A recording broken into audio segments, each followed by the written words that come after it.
Ayan, so kumusta naman po kayo, air sign? Maraming salamat sa inyo guys sa walang sawang pagsubaybay sa ating pong daily horoscope. And kung ikaw ay bago pa lang sa ating channel, mag-subscribe na po kayo. And i-click mo na rin guys ang ating notification bell para lagi guys updated sa ating mga bagong upload. So bago tayo guys mag-start, may nagpapa-shoutout.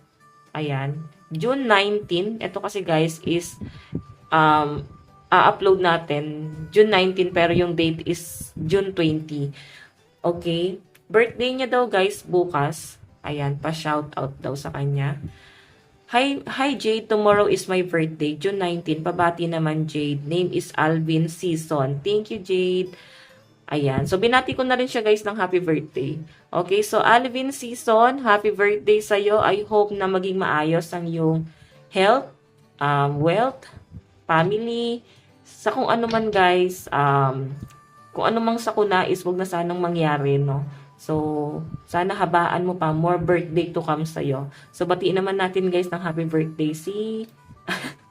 Ngayon lang kasi guys may nagpa-shoutout sa akin. So, kung gusto nyo guys, ayan, pwede ko kayo guys i-shoutout, no? Ayan, shoutout sa'yo guys, Alvin, no? Alvin Season, happy birthday sa'yo. Sana, baka masaya sa kanya na maraming makaka-appreciate maraming nakaka-appreciate sa kanya. So, happy birthday. Okay, so ayan guys. I think Gemini siya, no? Kasi June. Pero unahin natin guys sa mga Aquarius. Sana mapanood mo guys. Sana mapanood ni Alvin. Kasi naman guys, di ba nasanay ako sa inyo? So, mapanood niya kasi i-upload natin dito sa intro. Okay, so ayan. Maraming salamat po. Unahin natin guys ang mga Aquarius. Aquarius, Sun, Moon, Rising, and Venus sign. Overall energy spirit guide. Aquarius, Sun, Moon, Rising, and Venus sign. Aquarius, Sun, Moon, Rising, and Venus sign. Overall energy spirit guide. Judgment. Okay. Eight of Wands. And the Emperor. Oh my God. Ano to? Medyo, ano to guys ha? Alarming. Ayan no. Meron akong nakikita rito guys na parang may nanggigipit sa inyo or parang sa pinapakita kasi sa akin guys, Ace of Swords, parang nai-stuck ka sa kasunduan. Kasunduan. Baka may, ayan no, nagagalit sa inyo itong taong to. May pagkakasundo. Or pwede naman Aquarius na may nangangaral sa inyo. Itong taong to guys, parang hindi niya guys gusto yung mga nangyayari. So, may nakikita ko guys dito na maaring ano ba to, patungkol ba to sa property, pera, money involved. Nai-stuck ka guys, nahihirapan ka ngayon guys na makalis. Pero okay lang, parang sa inyo kasi Aquarius sa pinapakita sa akin. Go with the flow ka. Yun yung guys mag-isip pa ng stress. And may pinapakita rin sa akin dito guys, pwedeng sa trabaho nyo to guys, nai-stuck ka, nahihirapan ka guys panindigan ng isang bagay na nangyayari sa buhay mo.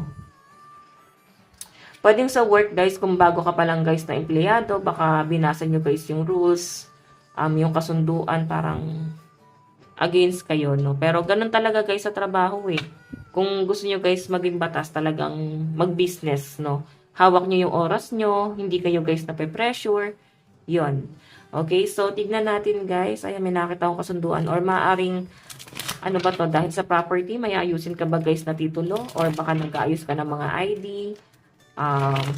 property, ayan, marami ako nakita guys na parang aayusin yung mga documents ngayong araw, okay? Or pwedeng naiisip nyo siya guys, tapos sa mga susunod na mga araw nyo guys, ipaprocess.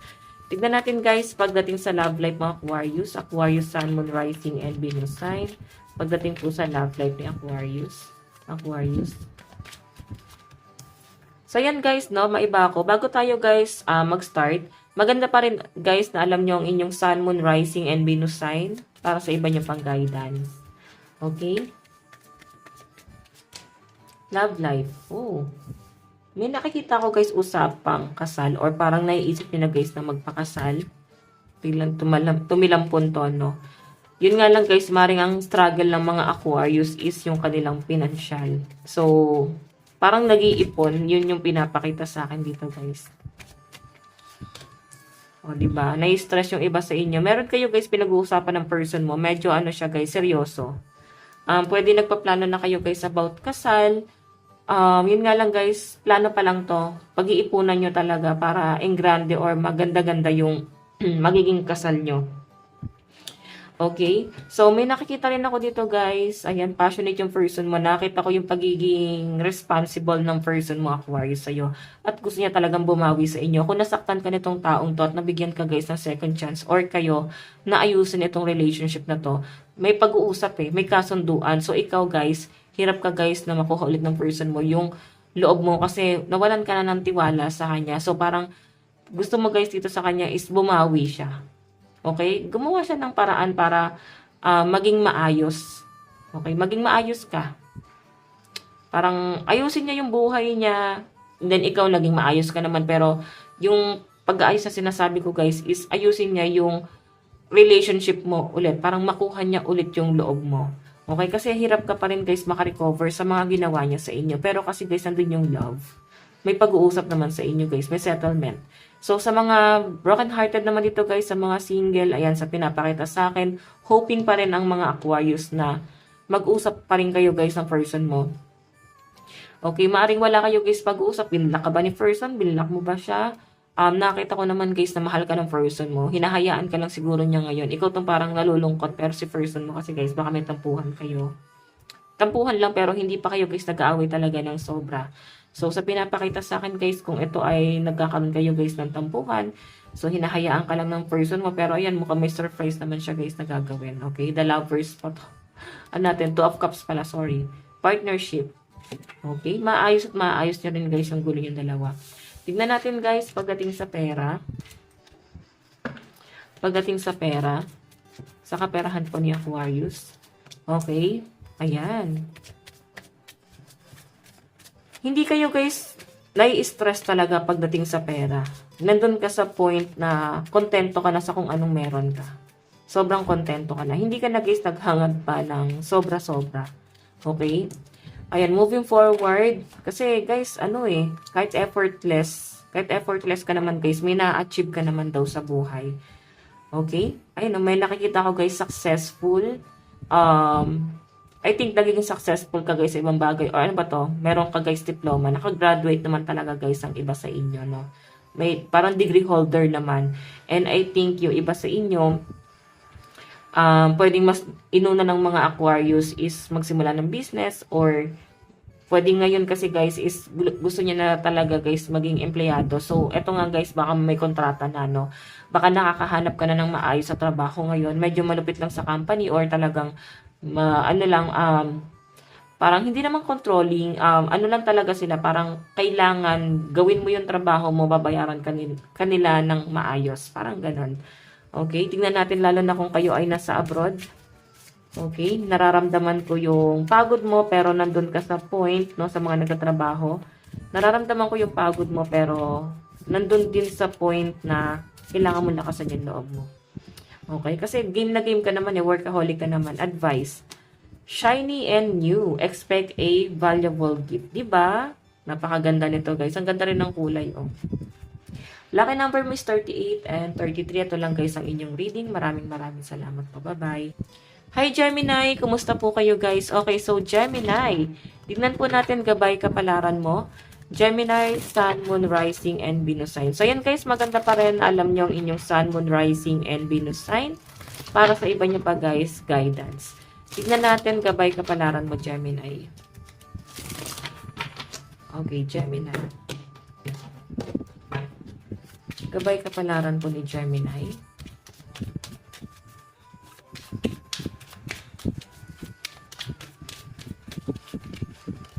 So guys, meron tayong 10 of Wands. Okay. Yung iba sa inyo may nakikita ko Gemini, parang paglilipat ng gamit, pag-aayos ng gamit. Parang nag-aayos ba kayo ng gamit sa bahay? Meron tayong Temperance, 4 of Cups. Okay, so ayan guys, parang ano siya, nag-aayos kayo ng gamit. Yung iba sa inyo guys, talagang nag-workout kayo, no? Yung iba sa inyo baka nagpaparenovate ng kwarto, bahay. Kung ano man to guys, pinaparenovate nyo.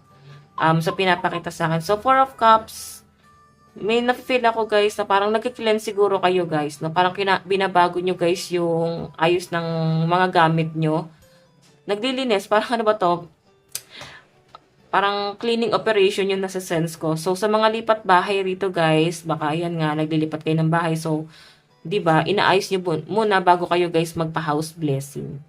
Okay? So, maganda naman yung nakikita ko dito guys. Okay, pero yan guys, mukhang pagpapawisan ka talaga ng sobra ngayon kasi parang nag-workout din yung iba sa inyo, no? Ang dami nyo guys pagod ngayong araw sa pinapakita sa akin dito. Okay? So, tignan natin Gemini. Ayan. May nakikita ko guys celebration eh. Bakit siguro guys nag-aayos? Tignan natin.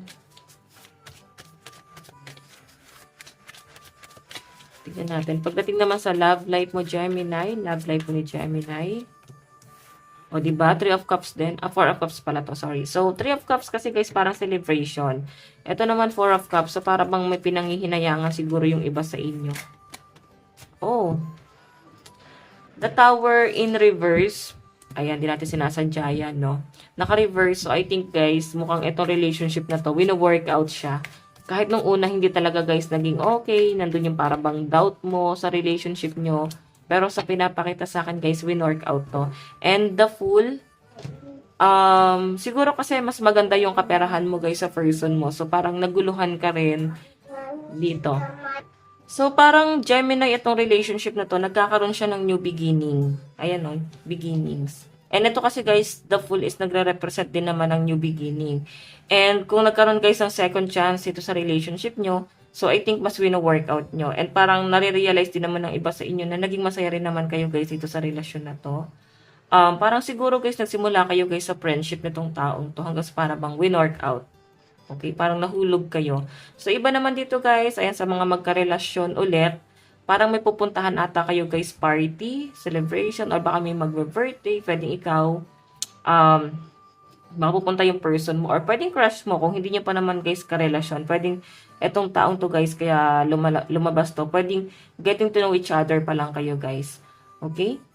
So, titignan natin guys, pagdating naman po sa inyong kaperahan. Pero sa mga single dito guys, ayan, mukhang okay naman kayo, masaya naman kayo kahit single kayo, kasama yung mga friend mo, nag-e-enjoy. Okay? So, pagdating naman sa pera, tignan natin. Pagdating sa pera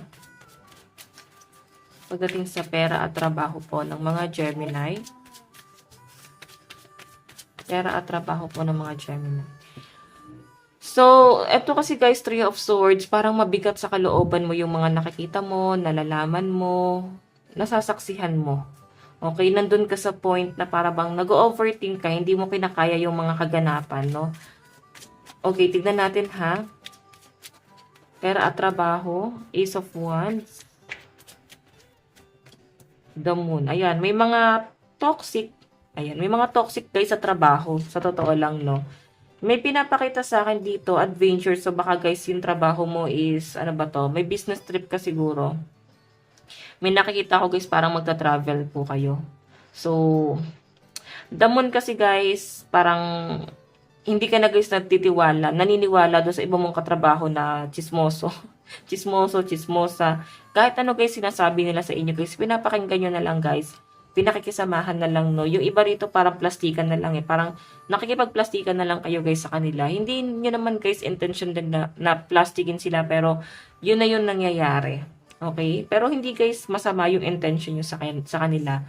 Sa mga may business naman dito guys, ayan sa pinapakita sa akin guys, parang ano, sa business, I think, pinapakisamahan mo din yung mga client mo or customer mo. Lahat guys ng, ano ba to, discount na hinihingi nila sa inyo para lang guys mag-avail sila sa inyo. Ginagawa nyo guys. So, yung pa sa inyo guys, hindi nyo na lang talaga guys kinakaya yung parang sumusobra naman, parang hindi parang presyo pamigay na lang yung gusto nila. Okay, so may nakikita rin ako dito guys. Ayan, mukhang kung may travel ka, parang hindi guys matuloy-tuloy to, no? Hindi mo tuloy guys alam kung ano ba gagawin mo ngayon kasi naguguluhan ka eh. Okay, parang pabago-bago sila, parang ikaw yung ano nila sa business trip, tapos parang hindi na, ganon. Or pwede naman guys na nag-leave ka sa trabaho, or baka, ano nyo lang guys, gusto nyo lang guys magbakasyon, pero parang hindi siya matuloy-tuloy siguro dahil nga nag-uulan. So, tignan natin guys ang inyong advice. Meron tayong, don't be afraid to use your voice. Your opinion matters. Diba? Nagpapakumbaba ang mga Gemini, sa pinapakita sa akin guys, hanggat sa makakaya nyo na maging mabuting tao sa ibang tao, nakikipagkapwa-tao kasi kayo guys. Pero kung tingin nyo naman guys na inaabuso ka na, sasakit na guys ng sinasabi sa inyo. So, sinasabi rito guys, magsalita ka na. Okay? Magsalita ka na kasi hindi na yan guys makakabuti sa inyo. Lalo na kung lagi mo lang guys sasaluhin yung galit ng ibang tao, pangungutya guys ng ibang tao, kasi hindi ka nagsasalita pa. Nakikita nila guys, ay mabait to si Gemini, ganito. Nararamdaman nila hindi ka pumapatol, mabait ka, at parang okay lang sa inyo yung mga naririnig nyo. So, uulit-ulitin lang nila yan guys. So, parang kailangan magkaroon ka ng power. So guys, lucky number mo 12 and 18. Ito lang guys ang inyong reading. Maraming salamat. Bye-bye. Hi Libra, kumusta po kayo guys? Okay, so Libra, tingnan natin gabay kapalaran mo ngayon. Libra, Sun, Moon, Rising, and Venus sign. Gabay kapalaran po ni Libra. Libra, Sun, Moon, Rising, and Venus sign. So yun guys, maganda pa rin na alam nyo inyong Sun, Moon, Rising, and Venus sign. Para sa iba nyo pa guys, guidance, okay? Libra, Sun, Moon, Rising, and Venus sign. Gabay kapalaran po, Libra. Okay, so guys, meron tayong the Sun. New beginning, no? Ibig sabihin, itong second chance na binibigay sa inyo, or pwedeng chance, hindi natin alam kung ilang chance na yan, parang mapapabago nito yung buhay mo. So, parang this time, kailangan, guys, parang yakapin mo na siya. Kasi last chance mo na itong nakikita ko na to. New beginning kasi, guys, yung the Sun, and opportunity rin at the same time, no? Okay? Meron tayo, guys, 8 of Wands, communication, travel. Meron tayong 10 of Cups, so celebration. May nasa sense ako dito guys, maring meron kang pinaplano na parang meeting, kasunduan, celebration. Mukhang meron ka guys gustong paghandaan.